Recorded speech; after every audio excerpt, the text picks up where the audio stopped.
ஒரு காட்டில் பப்பு என்ற யானை குட்டியும் சிட்டி என்ற மானும் மிங்க என்ற எலியும் நண்பர்களாக வாழ்ந்து வந்தார்கள்.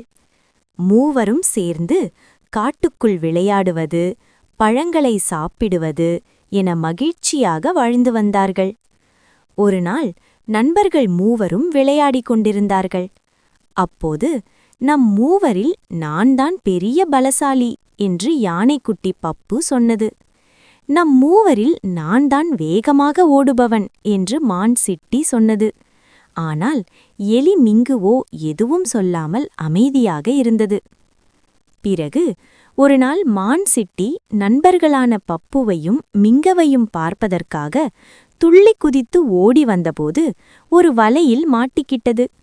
என்னதான் வேகமாக ஓடும் திறமை இருந்தாலும் மானால் வலையிலிருந்து வெளியே வர முடியவில்லை. அது, பப்பு, மிங்கு, எங்கே இருக்கீங்க?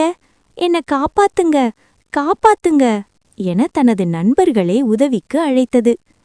இது நம்ம சிட்டியோட குரல் மாதிரி இருக்கே என யானைக்குட்டி பப்புவும் எலி மிங்குவும் ஓடி வந்தன. யானைக்குட்டி பப்பு வலையை தன் தும்பிக்கையால இழுத்தது. ஆனா அதனால வலையை கிழிக்க முடியல.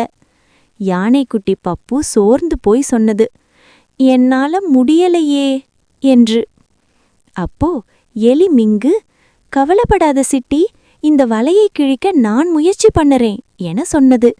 எலி மிங்கு வலையை கர் கர் கர் என தன் சின்ன பற்களால கடித்தது. கொஞ்ச நேரத்துக்குப் பிறகு வலை கிழிந்தது. மான் சிட்டி வெளியே வந்தது. அது மகிழ்ச்சியோடு சொன்னது, மிங்கு, நீ சிறியதா இருந்தாலும் என்ன காப்பாத்திட்டியே, நீ திறமைசாலிதான். மிங்கு சின்னதுதான், ஆனா நாம இருவரை விட புத்திசாலி மற்றும் திறமையானது என யானைக்குட்டி பப்பு பாராட்டியது. பிறகு 3 நண்பர்களும் ஒருவருக்கொருவர் உதவி செய்து மகிழ்ச்சியா வாழ்ந்தார்கள்.